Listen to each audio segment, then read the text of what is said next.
toujours Jésus qui parle, il enseigne. Luc au chapitre 15 et au verset 11 maintenant. Jésus dit encore, un homme avait 2 fils, et le plus jeune dit à son père, « Mon père, donne-moi la part de l'héritage qui doit me revenir. » Et le père leur partagea alors ses biens. Peu de jours après, le plus jeune fils ayant ramassé tout, il partit pour un pays éloigné où il gaspilla sa fortune en vivant dans la débauche. Alors qu'il avait tout dépensé, une importante famine survint dans ce pays et il commença à se trouver dans le besoin. Il alla se mettre au service d'un des habitants du pays qui l'envoya dans ses champs pour garder les pourceaux, les porcs.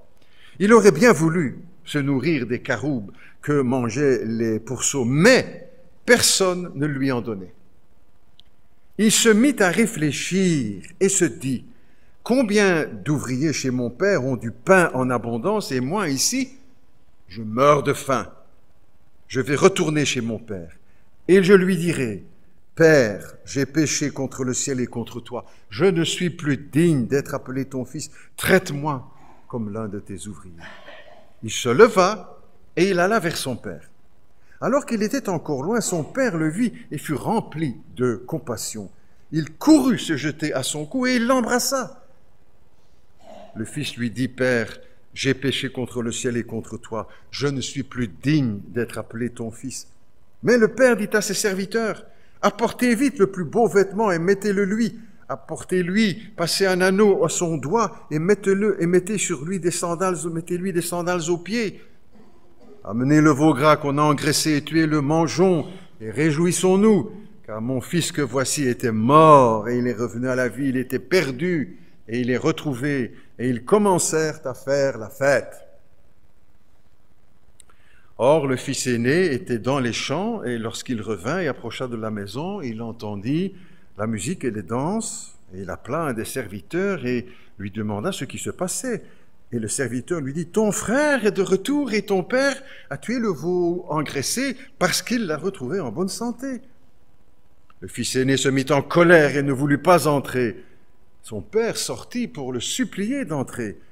Mais il répondit à son père, « Voilà tant d'années que je suis à ton service sans jamais désobéir à tes ordres. Et jamais tu ne m'as donné un chevreau pour que je fasse la fête avec mes amis. Mais quand ton fils est arrivé, celui qui a mangé ton bien avec des prostituées, pour lui, tu as tué le veau engraissé. » « Mon enfant, lui dit le père, tu es toujours avec moi, et tout ce que j'ai est à toi. Mais il fallait bien faire la fête et nous réjouir, parce que ton frère que voici était mort et qu'il est revenu à la vie. Il était perdu et il est retrouvé. » Jusque-là, notre lecture, si vous le voulez bien. Il y a quelque temps, j'ai pensé plusieurs fois, de dire que ce serait quand même bon dans l'Église, ou dans l'Église en tout cas, de prêcher une fois par an sur ce sujet, la parabole du Fils prodigue. Pendant de nombreuses années, je ne l'ai pas fait. L'année passée, oui, un peu plus d'1 an. Et puis je dis cette fois-ci, il faut qu'on mette peut-être ça en pratique. Peut-être que certains, entre mes réactions, diront « Oh, mais ça, c'est de l'évangélisation, la parabole du Fils prodigue. » Oui, dans un sens, oui. Mais aussi, c'est toujours bon d'annoncer l'Évangile, même dans l'Église, même dans les églises. Parce que aussi, dans toutes les églises du monde, probablement qu'il y en a qui ne sont encore jamais venus à Jésus-Christ, qui ne sont jamais encore convertis, qui ne sont encore jamais revenus au Père céleste. Une deuxième réaction peut-être, c'est que, puis il y a aussi dans ce texte, il n'y a pas seulement de l'évangélisation, il y a aussi beaucoup d'enseignements utiles pour la vie chrétienne et qui font partie de l'enseignement du Christ pour nous tous, enfants de Dieu, même si nous sommes déjà revenus à Jésus-Christ, que nous sommes déjà convertis. Une deuxième réaction, c'est peut-être certains vont se dire, oh, le pasteur, il s'est reposé de la semaine, il n'a pas eu le temps de préparer. Ben, si, il faut préparer de la même façon. On ne sait pas reprendre les choses comme ça et puis les redonner. Pas possible. Parce qu'on change déjà même en un an et puis on ne présente pas les choses toujours de la même façon. Parce que la parole de Dieu, c'est comme un diamant, n'est-ce pas? Avec 1000 faces qui brillent quand on les fait tourner à l'aile. C'est la même chose avec la parole de Dieu. On peut prendre un même sujet et voir tellement de facettes à la parole. C'est la parole de Dieu, riche et insondable. Et puis encore maintenant quelques remarques. Souvent, nous avons pensé, ou nous pensons, que les paraboles sont des petites histoires pour les enfants, pour l'école du dimanche. Je suis certain que beaucoup pensent cela. Alors c'est vrai, on peut l'expliquer aux enfants, et c'est ça qui est merveilleux, c'est que la parole de Dieu, elle peut s'adresser aux enfants comme aux savants. Le même texte. L'enfant va prendre ce qu'il sait prendre, et le savant va pouvoir plonger plus profondément dans le texte sacré et dans sa compréhension. Mais les deux peuvent comprendre, et c'est ça qui est merveilleux dans la parole de Dieu. Donc ce n'est pas seulement pour les enfants, loin de là, au contraire, quand le Christ donne des paraboles à son auditoire, il s'adresse aux adultes, toujours. Aux docteurs de la loi, à ses disciples, aux foules, à ceux et celles qui sont capables de comprendre le sens profond de ces paroles. Donc ne pensons pas, ça c'est pour les enfants, c'est pour les petits. Et si vous regardez bien aussi, que vous faites une étude sur les paraboles dans les Écritures, vous voyez que à chaque parabole, Dieu donne une vérité, expose une vérité profonde sur la vie chrétienne et sur le christianisme. Ce n'est pas seulement du léger, voilà. Au contraire, d'autres, ces enseignements sont fondés et riches pour... Peut-être d'autres aussi se disent, oh mais ça c'est pour les jeunes, parce que c'est un jeune dont il est question ici. Mais pas question du jeune, d'un jeune homme ou de son frère, il est aussi question du Père, qui dans la parabole, bien sûr, c'est l'image de notre Père céleste. Et puis aussi beaucoup d'autres choses, évidemment, dans ce texte. La Bible, ce n'est pas seulement, c'est pas un livre qui fait des cases ou des rubriques. Ça, c'est pour les jeunes, ça, c'est pour les aînés, ça, c'est pour les riches, ça, c'est pour les pauvres, ça, c'est pour les Belges, ça, c'est pour les Italiens. Non, c'est la parole pour tous, quel que soit notre âge. La parole est la parole de Dieu pour nous tous. C'est une des plus belles, probablement, des paraboles, en tout cas une de celles que moi je préfère, la parabole du fils prodigue, du fils perdu aussi, comme on se regarde plus près du texte. Et plusieurs, nous la connaissons, peut-être même presque par cœur. En fait, il y a 3 paraboles, courtement, on va faire. La première, il est question, elles ont tout un point commun. C'est que dans les 3 paraboles, la brebis perdue, la drachme, la pièce d'argent perdue, le fils perdu, il y a quelque chose qui est perdu, ou quelqu'un qui est perdu. Donc il y a un lien entre ces 3 paraboles. Et puis aussi, chaque fois, il y a de la joie. Il y a de la joie pour le berger qui retrouve sa brebis. Il y a de la joie pour la dame qui retrouve sa pièce d'argent. Il y a de la joie pour le père qui voit son fils revenir alors qu'il était.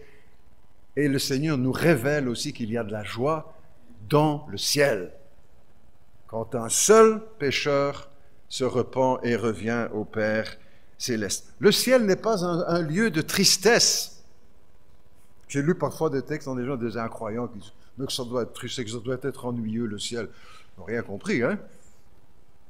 Ce n'est pas un lieu de tristesse. Il y a de la joie dans le ciel, nous dit l'Écriture.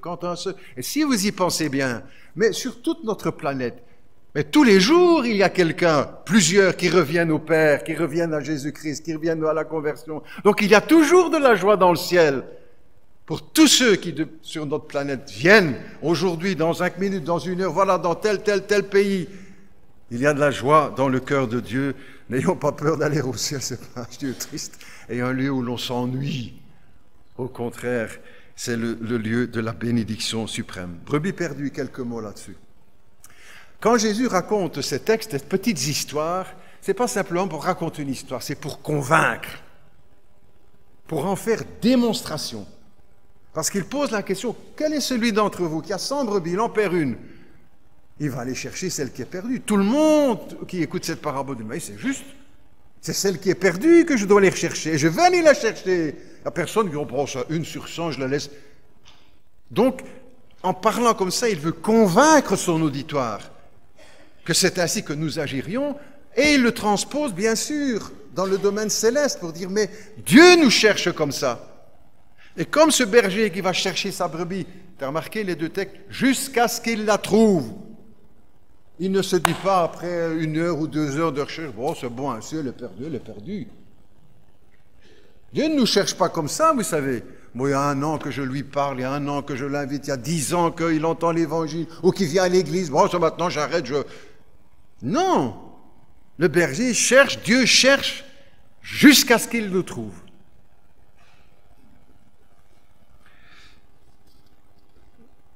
Quand Jésus nous enseigne ces choses, c'est pour nous faire comprendre que chacun, nous sommes précieux à ses yeux. Parfois, on peut penser, c'est dans une plus grande assemblée encore, qu'est-ce que ça fait de la différence que je sois là ou que je ne sois pas là? Est-ce que je compte aux yeux de Dieu? Bien sûr que nous comptons aux yeux de Dieu, chacun de nous.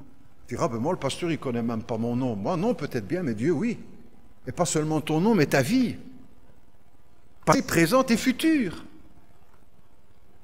Et il faut redire ces choses aujourd'hui dans notre société, n'est-ce pas, qui méprise la vie.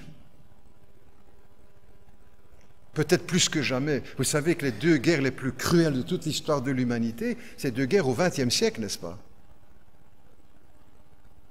Dans une Europe civilisée, instruite, éduquée. Le mépris de la vie. Et puis aujourd'hui, avec tout ce que nous entendons, des centaines de milliers de morts, et on n'arrive pas à se mettre d'accord pour arrêter. Nous devons redire en tant que chrétiens, n'est-ce pas, la valeur de la vie, et que chacun compte.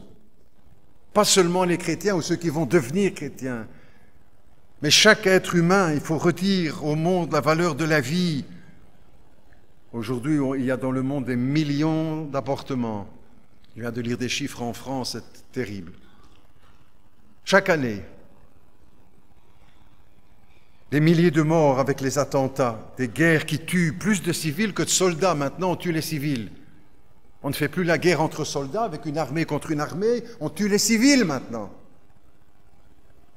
C'est la barbarie la plus basse. Et c'est aujourd'hui au XXe siècle, n'est-ce pas? Organisée par les nations les plus civilisées.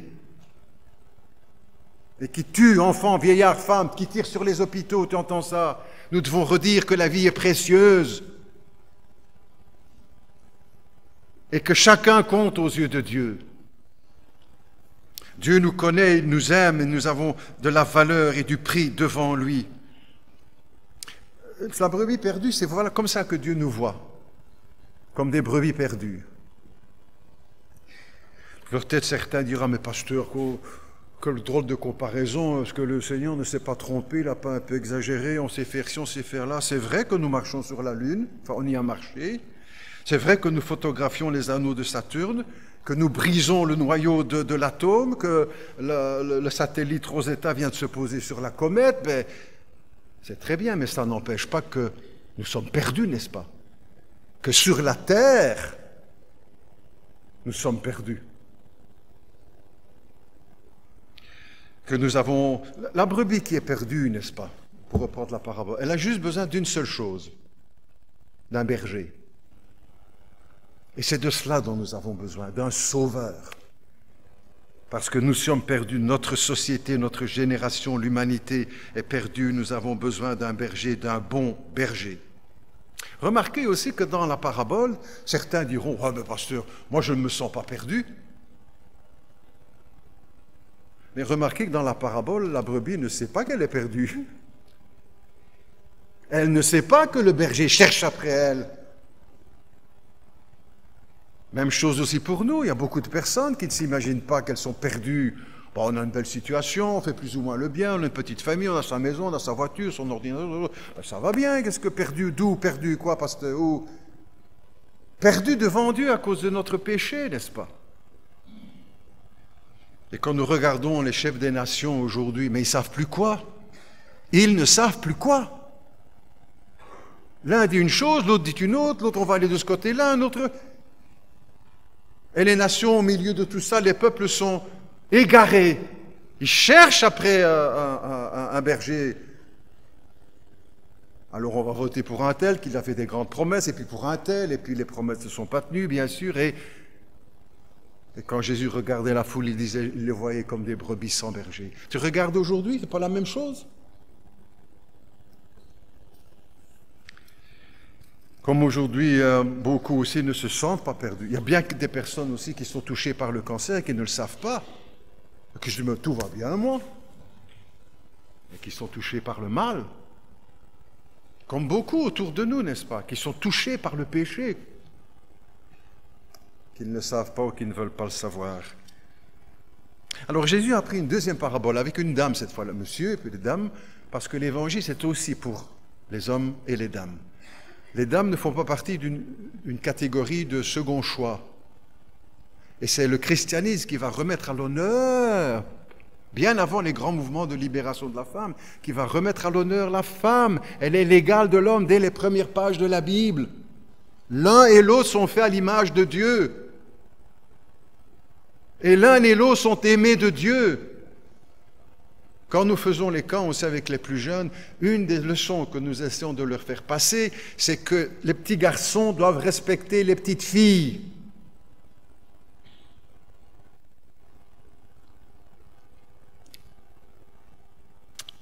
Une femme, cette fois, qui cherche une pièce d'argent, elle en a 10, elle en a perdu une. Et Jésus dira, elle allume la lampe, elle cherche, elle balaye, jusqu'à ce qu'elle la trouve. De même, on se dit, mais pourquoi est-ce que Jésus a répété presque 2 fois la même parabole, une fois avec le berger, une fois avec cette dame? Parce que parfois, il faut insister sur certains. Vous demandez aux enseignants, pourquoi est-ce que vous avez répété ça? Pour que les enfants comprennent bien. Et Dieu répète aussi pour que nous comprenions bien. Parce que parfois, nous avons les oreilles bien dures.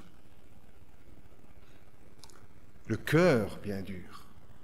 Et il faut parfois que Dieu le dise plusieurs fois. Vous vous souvenez de votre vie aussi avant Jésus-Christ, avant votre conversion?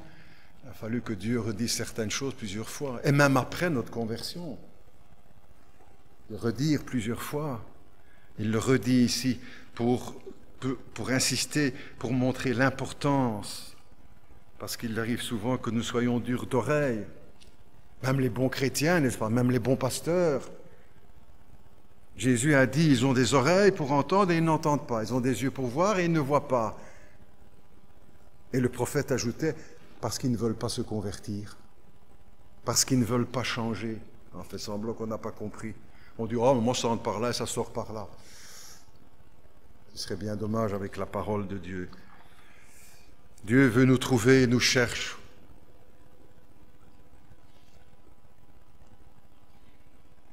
Pour nous accorder son pardon et sa grâce, pour nous sauver, pour nous ramener à lui, pour nous donner son amour et son pardon. Vous savez que beaucoup fuient Dieu parce qu'ils pensent que Dieu les cherche pour les juger, pour les condamner. Mais beaucoup autour de nous, vous savez. Beaucoup. Mais le Dieu ne nous cherche pas pour nous condamner et nous juger, mais pour nous sauver, parce qu'il nous aime. Et Jésus lui-même a dit d'ailleurs dans ce beau texte de Jean 3,14, juste après Jean 3,16, Dieu attendez, mais Jean 3,17. Dieu en effet n'a pas envoyé son Fils pour qu'il juge le monde, pour qu'il juge les jeunes, pour qu'il juge les...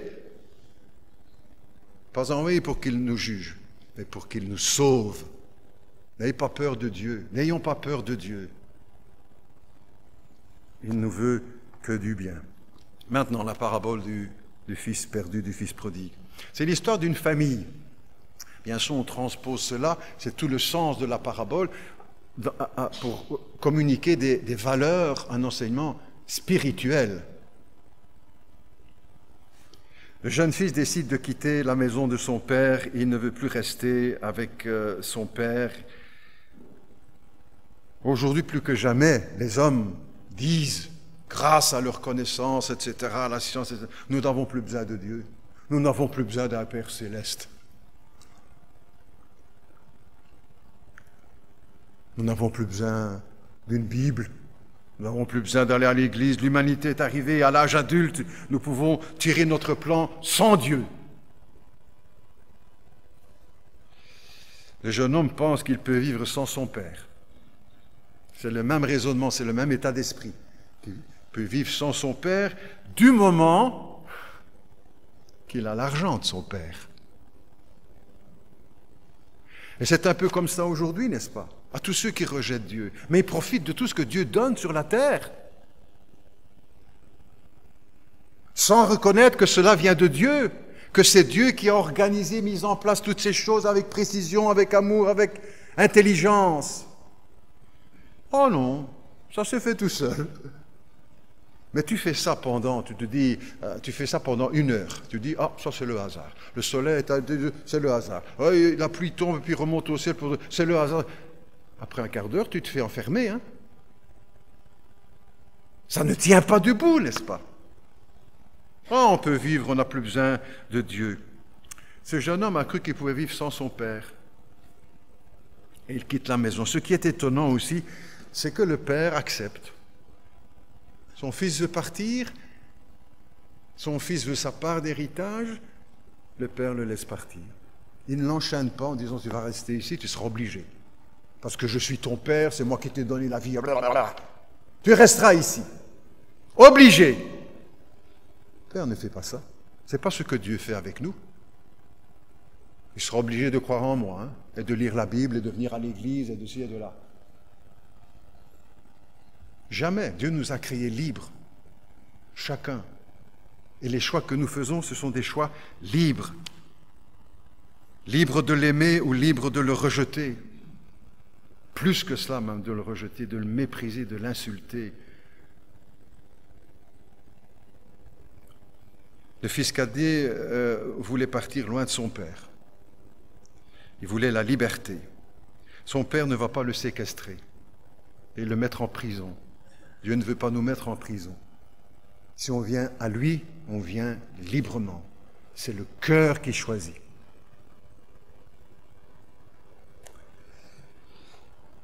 Dieu aurait pu nous créer comme des machines, n'est-ce pas? On parle aujourd'hui de machines formidables. On pose la question même, est-ce qu'un jour les machines ne vont pas conduire les hommes? On parle aujourd'hui de voitures qui peuvent se conduire toutes seules, il n'y aura plus besoin de... c'est merveilleux. Dieu ne nous a pas créés comme ça. Poussant sur un bouton, hop, tu vas à l'église. En poussant un bouton, hop, tu vas lire la Bible. Hop, tu vas te mettre à genoux pour prier. Il aurait pu, n'est-ce pas, nous préparer, nous programmer comme ça. Il n'a pas voulu. Tu choisis.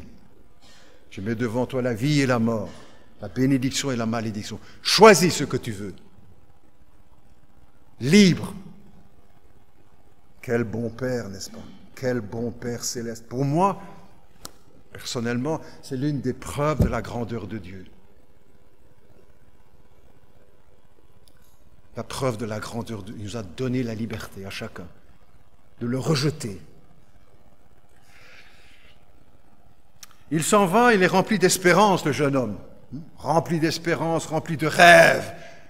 Peut-être comme beaucoup de jeunes, on va dire, mais il n'y a pas que des jeunes, il y a aussi des aînés qui sont encore remplis de rêves, remplis d'illusions. Ah, quand on n'est plus chez les parents, que la vie est belle. Il y a beaucoup qui pensent comme ça, n'est-ce pas? De jeunes plutôt, mais bon, on dit quelques mots pour eux aussi quand même.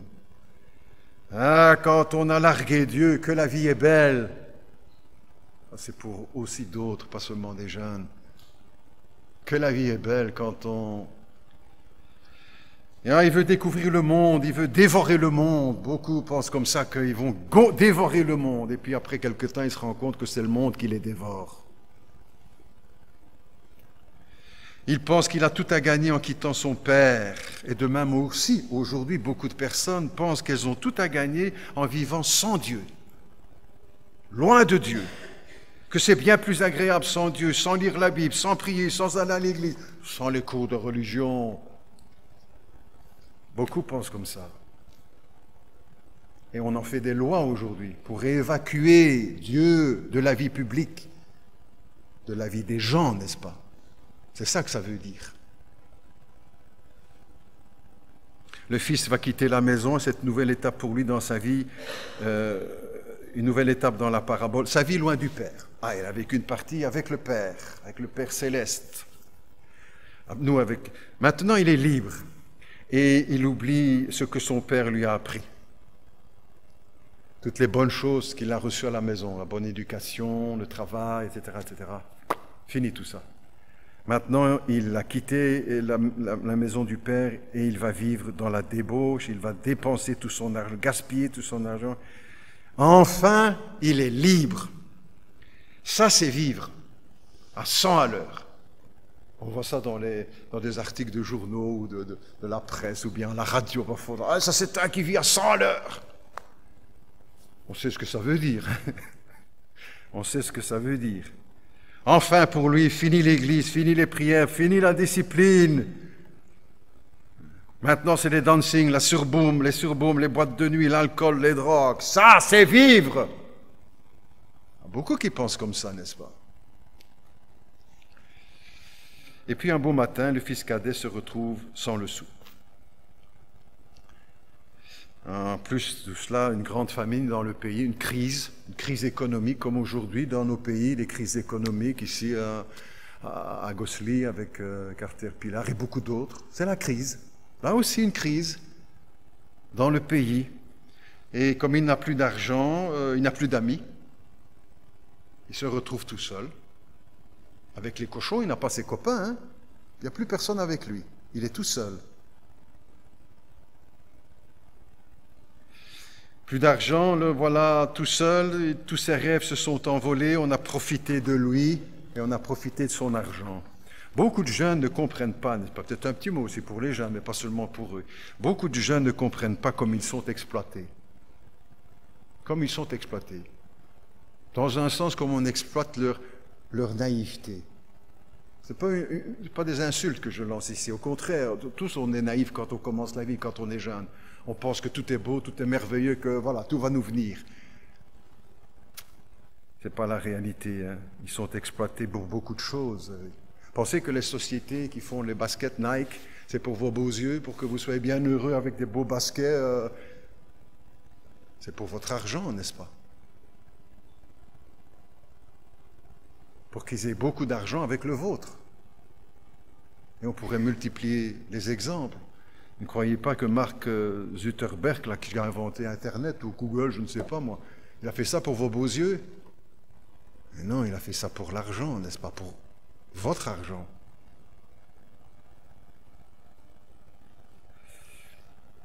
On leur promet, n'est-ce pas? On leur vend de l'alcool aux jeunes, de l'alcool, de tabac, de la drogue, de la pornographie, des vêtements, des concerts, des festivals, etc.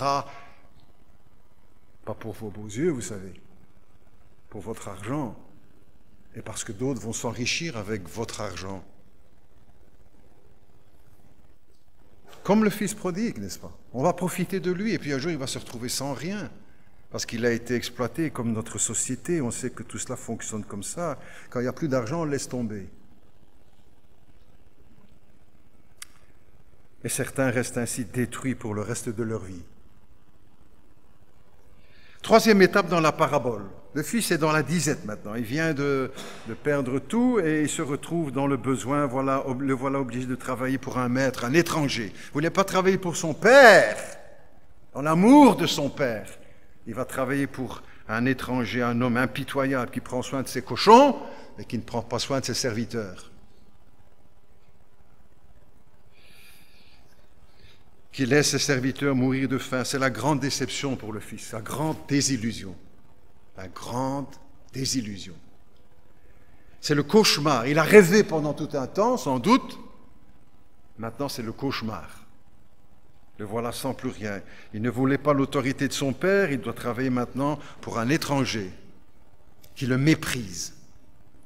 On voit quelle figure est là derrière cet étranger qui... Il doit maintenant le faire pour quelqu'un qui ne l'aime pas. Vous savez, Jésus nous a enseigné, la Bible nous enseigne que si nous refusons de servir Dieu, le vrai Dieu, nous serons au service des faux dieux. Parce qu'on a tous un Dieu, on a tous un maître. Ça, c'est aussi l'Évangile. Et nous pouvons choisir le maître que nous voulons suivre. Ici, dans la parabole, on retrouve cette parole de Jésus. Il y a deux chemins. Il y a deux maîtres. Et il faut choisir. On ne peut pas servir les deux. Il y a un choix. La vie chrétienne commence avec un choix, avec une décision. Je choisis Jésus-Christ. Ça veut dire que le reste, je le laisse derrière. L'homme a toujours un maître, n'est-ce pas? Qu'il l'accepte, qu'il le reconnaisse ou pas. Et Jésus a dit que nous sommes vraiment libres quand le Christ nous libère. Le fils prodigue a fait le mauvais choix. Il avait le mauvais choix et le voilà maintenant dans l'épreuve. Vous savez, beaucoup de personnes viennent, peut-être parmi nous aussi, je fais peut-être un peu partie de cela d'une certaine manière, beaucoup de personnes viennent à Dieu au milieu de l'épreuve. Quand, dans la maladie, alors on commence à penser à Dieu. On dit, oh là là, qu'est-ce qui va se passer? Certains viennent. Je me souviens d'un monsieur qui était hospitalisé, avait été opéré, était dans une église du matin à Philippeville. Il disait, la plus belle nuit de ma vie, je l'ai passée à l'hôpital. J'étais là avec lui à l'hôpital. Hein. Qu'est-ce que vous voulez dire? Parce que c'était à l'hôpital qu'il s'était converti. Là, dans la faiblesse, opération, il s'est tourné vers Dieu. Dans l'épreuve, souvent, c'est à ce moment-là que nous venons sur un lit d'hôpital, après un accident, après de gros ennuis de foyer, on se dit, oh là là, on va... ou après de gros ennuis financiers, ou un échec sentimental. Pourquoi est-ce que très souvent les choses se passent comme ça? Parce qu'avant d'être dans l'épreuve, nous sommes remplis d'orgueil. Je dis ça pour choquer personne. Hein? Je ne dis ça pour choquer personne. Mais c'est parce que la Bible en parle comme cela. Avant, nous sommes tellement sûrs de nous, on va tout casser, on va tout faire.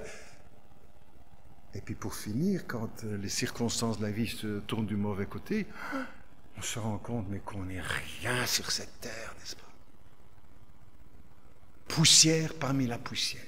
Mais poussière est née de Dieu. Ça change tout. Si l'on est prêt à y croire, bien sûr. Le fils cadet se retrouve seul maintenant, et là, au milieu des cochons, au milieu de l'épreuve, qu'est-ce qu'il va faire?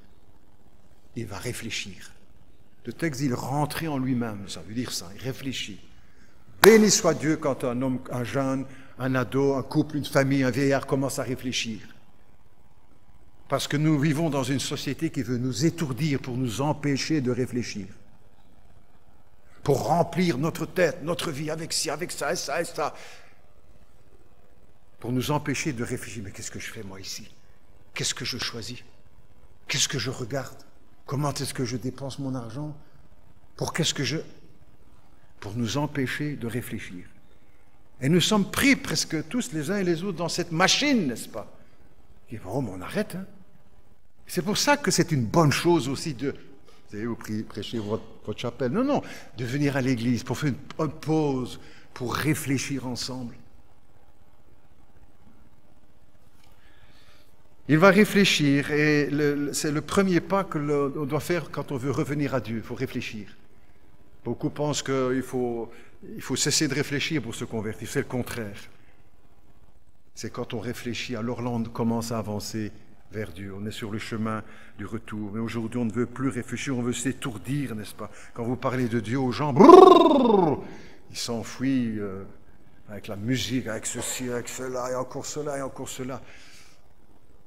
Pour ne pas penser. Le premier pas vers le salut, c'est quand un homme réfléchit sur sa vie ou sur la vie.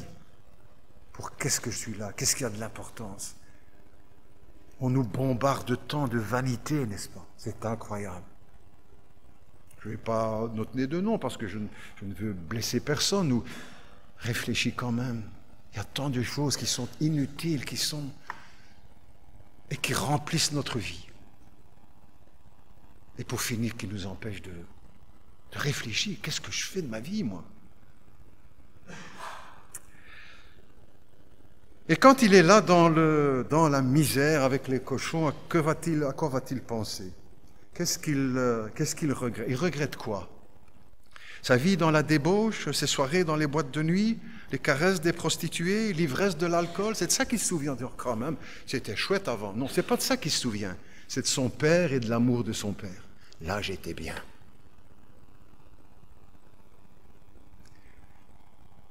Chez mon père, j'étais heureux. Ah, il fallait travailler, il fallait s'y faire, mais j'étais heureux. J'étais avec quelqu'un qui m'aime. C'est ça le retour à Dieu. Quand on a pigé ça, que Dieu nous aime et que c'est pour cela que nous sommes invités à revenir. Le temps qu'il a passé chez son père, c'est à ça qu'il pense quand il est dans la misère. Et pas de je vais recommencer. Pas du tout. Deuxième, il va prendre une décision. Son deuxième pas, ça ne sert à rien de réfléchir si on ne se décide pas. C'est pour ça que j'insiste aussi beaucoup dans l'Église, vous savez, sur une décision. Pas seulement une dans la vie, mais des décisions pour avancer. J'ai lu plusieurs des livres de l'ancien président français François Mitterrand. Quand il était à la fin de sa vie, il a beaucoup parlé de Dieu. Beaucoup moins de politique et de ceci, beaucoup de Dieu. Et il lisait beaucoup d'ouvrages. religieux, on va dire comme ça. Il était touché par le cancer, double cancer, on l'a su après, mais il disait aussi dans un interview, je me souviens de ça, il disait, qu'il parlait de ça, de Dieu, etc., mais je n'ai pas encore tranché, je n'ai pas encore choisi. Il était à la fin de sa vie, il avait 2 cancers, il savait que la mort était devant lui, et il n'avait pas encore décidé.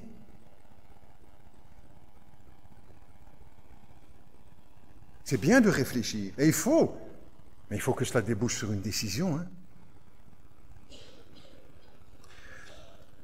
Alors il revient et il dit, je vais décider, je vais aller chez mon père. Je lui dis, mon père, j'ai péché. C'est ça que je dois dire à mon père. J'ai péché contre toi, j'ai fait le mal, je regrette. Je dirai à mon père. Et quand il vient, il le dit. Malgré que son père l'accueille. Il aurait pu dire, oh là là, ça va bien, je vais me taire, je n'ai rien à dire. Hein. Les portes sont ouvertes, pas du tout. Qu'est-ce qu'il dit à son père? J'irai, je dirai quoi? Papa, sois cool. Écrase, hein? Papa, j'étais jeune, j'ai fait mes expériences, il faut que tu comprennes. Papa, ne dramatise pas, c'est pas si grave. Papa, j'ai fait comme tout le monde. Papa, c'est pas ma faute, j'ai été entraîné, je me suis laissé entraîner. Ne viens pas à Dieu en disant ça, hein? C'est pas de ma faute, j'ai fait comme les autres, il y en a pire que moi. Ne viens pas comme ça à Dieu. Viens comme le fils prodigue. Mon père, j'ai péché. J'ai fait des choses que je regrette, que j'aurais jamais dû faire. J'ai regardé, j'ai dit, j'ai vécu. C'est ça qu'il faut dire, que Dieu attend. Pas des excuses et des justifications, des circonstances atténuantes. Non. Voilà ce que Dieu attend. J'ai péché. Voilà ce que Dieu attend de nous. Pardonne-moi, je reviens. Et ce n'est pas seulement à dire une fois. Tout à l'heure, il disait, oui, il y a une grande foi, une conversion. Ça, c'est vraiment la décision. Mais après, dans notre vie chrétienne, puisque nous ne sommes pas parfaits, personne, il y a d'autres moments où nous devons revenir aussi à Dieu pour lui dire, mon Père, j'ai péché. Ce n'est pas seulement une fois dans la vie que nous sommes invités à cela, à la repentance, mais tant de fois dans notre vie, dans notre journée. Seigneur, je te demande pardon, je regrette, je me repens. J'aurais pas dû faire ça, Certains diront peut-être, oh, ben c'est trop facile, hein, ça. Comme on entend beaucoup, n'est-ce pas? Oh, ben c'est trop facile, ça. Il n'y a qu'à. C'est trop injuste, certains diront même.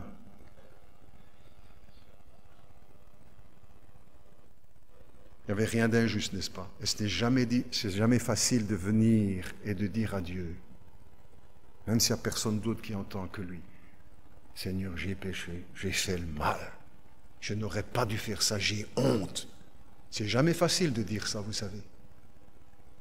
Et c'est à cela que le Seigneur nous appelle, pour pouvoir continuer et avancer. Dernier passage, je termine. Dernière, c'est courte. Le fils aîné qui est à la maison, lui, et qui est fâché de voir son frère revenir et le père faire la fête. Et c'est vrai que quand on regarde comme ça, certains pourraient dire, mais c'est pas juste, hein? C'est pas juste, lui, il a tout gaspillé, il revient, on lui fait la fête, et l'autre, il a travaillé, il est tout le temps là, et on ne fait rien. Il a travaillé dans les champs quand son frère revient, il a marché droit, il est resté près du père. Il était fâché, choqué, il trouve ça injuste. Hein? C'est ça, en fait, dans son... Mais qu'est-ce qu'il y a d'injuste? Qu'est-ce qu'il y a d'injuste dans l'attitude du père? Qu'il pardonne à son fils qui revient? Et qui va dire que c'est injuste? Mets-toi à la place du père. C'est ton fils, c'est ta fille qui revient. Ah, fais sûr, fais-le. Qu'est-ce que tu fais? Qu'est-ce qu'il aurait dû faire, lui? Fermer la porte à son fils? Le laisser dehors? L'enfermer dans la cave ou dans le grenier pour le punir? Le frapper? L'humilier? Le ridiculiser? Lui redemander l'héritage? De rendre l'argent? De rembourser qu'il avait reçu? C'est ça que nous aurions voulu? Pour que ce soit juste. Mais Dieu est bon, n'est-ce pas? Et ne soyons pas fâchés quand il accorde son pardon à quelqu'un de plus mauvais que nous. Ah, mais lui, il a fait ça, et pour finir... Mais oui, ça c'est la grâce de Dieu. Ne reproche pas à Dieu d'être bon avec les autres, parce qu'il a été bon avec toi. Parce qu'il a été bon avec nous. Ne lui reprochons pas d'être bon avec les autres, comme le fait le fils le fils aîné ici, reprocha à son père pour finir, de se réjouir. Ne nous fâchons jamais sur quelqu'un qui revient après s'être éloigné de Dieu. Au contraire, qu'il y ait de la joie dans notre cœur, comme il y a de la joie dans le ciel, pour un seul pécheur qui revient à Dieu, pour un chrétien qui revient après s'être éloigné, une chrétienne qui revient. Vous ne serez jamais jugés dans cette église, vous savez. Jamais. Parce que nous voulons avoir les mêmes sentiments que le Père dans la parabole et que le Père céleste, qui nous a accueillis après tout ce que nous avions fait. Nous prions ensemble. Notre Dieu, notre Père, merci pour ta parole, merci pour sa richesse, sa simplicité, sa puissance.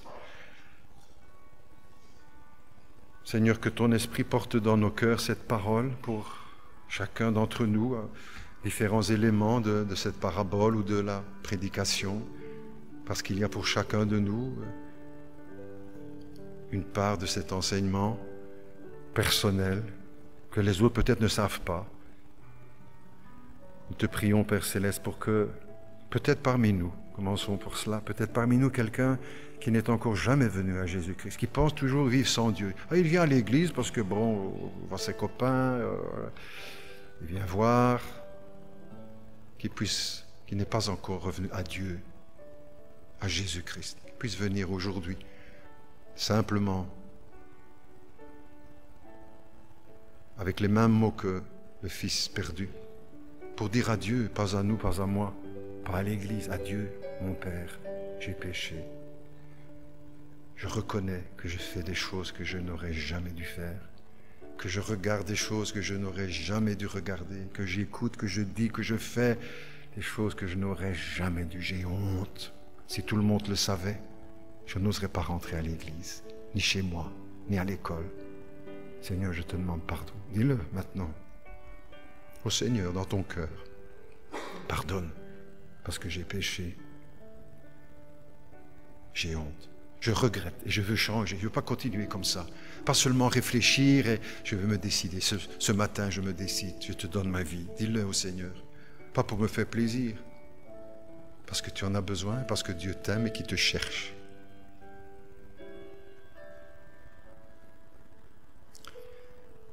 Je viens, Seigneur, aujourd'hui à toi. Je crois en Jésus, à sa mort pour moi, à sa résurrection, qu'il est vivant, qu'il est le Fils de Dieu. Je lui confie ma vie, toute ma vie. Et aujourd'hui, je le reçois comme mon sauveur, dans ma vie, dans mon cœur. Pas seulement qu'il soit le sauveur du monde, mais le sauveur de mon âme. Dis-le donc. Et si tu n'es pas sûr que tu l'as dit encore parfois, je ne suis pas trop sûr, ben dis-le. Comme ça, aujourd'hui, tu sais que le 2 octobre 2016, la réponse a été donnée à Jésus-Christ. Nous te prions aussi, Seigneur, pour ceux qui ont déjà fait pris déjà cette décision, mais qui peut-être se sont éloignés ou doivent revenir dans la repentance aussi, parce que tu parles aussi à notre cœur, à chacun. Parce que tous nous avons aussi à vivre dans cette humilité pour savoir reconnaître quand nous avons des torts. Parce que c'est le chemin de la victoire, c'est le chemin de la vie, c'est le chemin de la réconciliation, de la paix avec Dieu et dans nos cœurs. Que ton œuvre se fasse au milieu de nous, Père Céleste, et que l'Esprit agisse dans nos vies profondément à la gloire de ton nom et pour notre bien à chacun. Au nom de Jésus, nous te prions. Amen.